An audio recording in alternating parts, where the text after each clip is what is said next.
We're doing another Q&A today. If you don't know, you got to be a part of the Discord for your hot takes, for your questions, things like that. Let me just say first off, shout out to the Golden State Warriors for winning the Western Conference Finals. Going to the finals, I want to say that's 8 times in 10 years or 6 times in 8 years. I can't exactly remember. That's enough of the intro. Let's get into these hot takes. First one here from Young Daddy Weary. Hot take: Randall can still be a good player, just on a different team. I'll be honest with you. I don't think Randall's going to get back to at least more than his MIP season. He might maybe get back to that a little bit, but to be honest with you, I think the Randall that we saw last year, the Randall that we saw during his time with the New Orleans Pelicans, that's the type of Julius Randle we're going to get. That's the version of Julius Randle. That's who he is, which isn't a bad player in my opinion. He's a solid starter, but I wouldn't call him all-star caliber or things like that.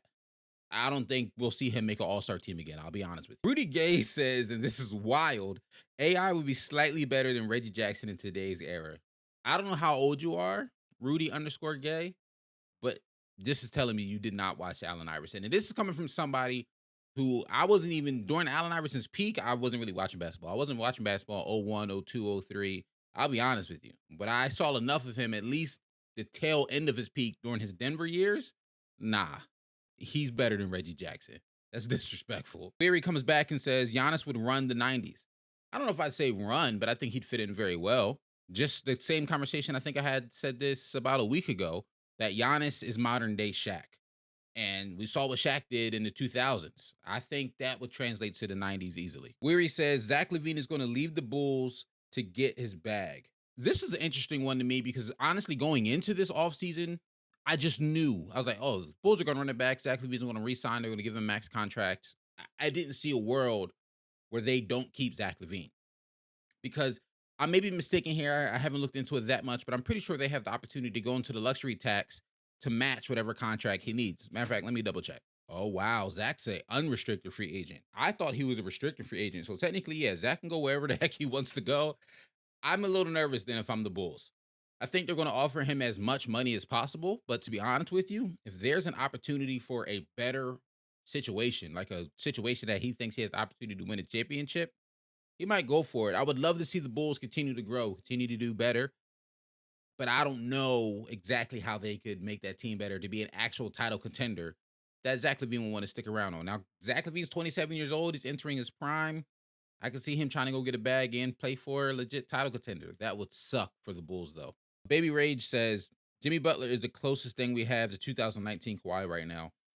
He said this on the 15th. I'm a little late making this video, but he said this on the 15th. I want to put that caveat out there. But I get the concept. Jimmy Butler's been knocking down a lot of mid-range jumpers, playing great two-way basketball. The biggest thing about Kawhi, though, Kawhi can shoot the three really well. Jimmy, he'll have a game where he might go 4 for 7 from three, but then he'll go a game where he goes 0 for 3 from three and then, or not shoot a three at all. I get the concept, and in terms of maybe you can say closest thing, sure, he's probably the closest thing. But to me, it's still really not close. Kawhi in 2019 was on a different level. That's an excellent question. Prime Westbrook or prime CP3? I absolutely love both of these guys. Both of these guys are some of my favorite point guards of all time. But I would go prime CP3 if I'm trying to build a title contender. I just think his game translates more in terms of elevating the whole team ceiling. With Prime Russ, although Prime Russ is an elite player, I don't care what you say, he's an elite player. I think you just have to do a little bit more to build a team around him that's going to be contending. I think with Prime CP, you can kind of plug and play him in a couple of different scenarios just because of his skill set. Good one, though. That is a good one. Young Daddy Weary says, this is going to be a very hot take. The Kings won the trade. Tyrese could become a bust. I like this play a lot. How he shoots is funny, but let's make this a real convo. Tyrese Halliburton isn't a two-time All-Star. Could he become one? Yes, but Sabonis is already that, and 25 ain't that old. Fox is already their guy. They paid him the big bucks, and Halliburton was still on a rookie deal. Mitchell's a young rookie and has shown he's better than Tyrese Maxey. Couple of things here that make sense. Couple of things here I think you're absolutely crazy. Yes, Fox, they had already paid him. He was their guy. I understand why they kept him. Would I have preferred them to keep Tyrese Halliburton? Honestly, yes. De'Aaron Fox is a really, really talented guy. Really solid point guard. I feel like we potentially haven't really had the opportunity to see what he can really do due to injury, obviously. Saying David Mitchell is better than Tyrese Halliburton, to me, sounds a little crazy. I love Off Night. He's an absolutely amazing defender. He shows some really solid moments on the offensive side of the ball as well, but I'm still picking Halliburton over him. The Sabonis two-time All-Star thing, I've seen a lot of Kings fans say that And I'm not trying to take anything away from it. Was he a two-time All-Star? Is he a two-time All-Star? Yes. But the 2021 All-Star, he was an injury replacement for Kevin Durant. Granted, yes, he did make the All-Star team in 2020. So technically, is he a two-time All-Star? Yes. But I'm seeing a lot of Kings fans, specifically Kings fans, be like, we got a two-time All-Star. We got a two-time All-Star. I don't want to sound like a hater here, but I don't know if Sabonis is going to make a whole lot of more All-Star teams in the Western Conference at the front court position with players like Kawhi still there, Anthony Davis still there. Say what you want about LeBron James, but he's probably going to be an All-Star next season. Jokic is over there. Kat is over there. Rudy is over there. Do you guys really see Sabonis making All-Star next year? Like, is he a good player? Yes. Do I like his game? Yes. But I don't know. I just seen a lot of people harp on his All-Star selection. Dubs Forever, that's a new name, so shout out to you. Asks, is Lowry a top 20 point guard in the league anymore? I can make the argument that Vincent is better than Lowry. He said this on the 25th, so literally 2 days ago, 27th when I'm recording this. It sucks for Lowry. It's hard to really tell you where he is on my rankings. One, I'm going to be honest with you. I usually don't rank players. I might this summer, this offseason, probably be the first time I've ever put out some player rankings. It's usually not something I get into. It's arbitrary to me, but I'm going to put it out there as content. All that being said, Lowry's coming off some injuries. He clearly doesn't look like himself. He's in this place where, and I said this earlier today, I put out a tweet today. They announced he's starting in what's a potential closeout game tonight in Boston. I said, do we really want Lowry even out there? I don't know if it's the injury.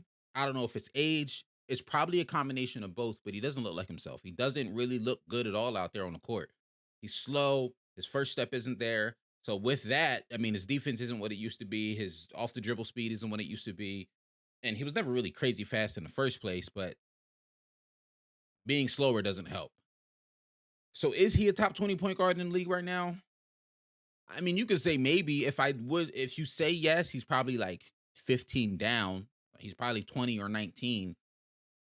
I'm not going to sit here and make the list, but I wouldn't be mad at somebody saying he's not. For me, I want to see what Kyle Lowry looks like next year. He needs to get healthy. He needs to get better. Whatever that healthiness looks like for him, he needs to take his health serious this offseason and run it back next year and see what he can give a team. This is one that came in literally just yesterday. This is probably gonna be the last one before we head out of here. Do the Heat trade for Embiid? I think it would look like this. The Heat gave Duncan Robinson, Bam Adebayo, Tyler Hero, and a 2021 first round pick. Oh, I'm sorry, and 2 first round picks. I read that wrong. The Sixers give up Embiid and Danny Green. Why in the world would the Sixers trade away Joel Embiid? And I said this in the Discord last night because it made no sense to me. There's not a world where the Sixers trade away Joel Embiid, and if you do trade him away, say he does demand a trade or whatever, you're not going to trade him to the Miami Heat, somebody you're going to see in the playoffs moving forward. And to me, no offense to Bam, Hero, and Duncan Robinson, those 3 players are not equivalent to the person who was second in MVP voting for 2 years in a row. It was it was such a wild ask that low-key I thought you was trolling. I really don't know if he was or wasn't, but no. That's a wild trade, in my opinion. Call me a biased Sixers fan, but nah. But yeah, that's all the hot takes. Once again, if you want to be a part of the next video, you got to join the Discord. Discord. Shameless plug. One last question I do have for you guys, and if you made it to this late in the video, you a real one. You know, audience retention, all those things, yada yada. If you this far in, you a real one. Are y'all interested in me reacting to like when Bleacher Report puts out these trade idea articles or ESPN puts out these trade idea articles? I'd be reading them, but sometimes they don't really be making no sense to me. I'd be thinking these are some wild trades that are not possible. Would you like to see those reactions, or if I think it's a good trade, let me know in the comments. I'll see you in the next one. I'm out. Peace.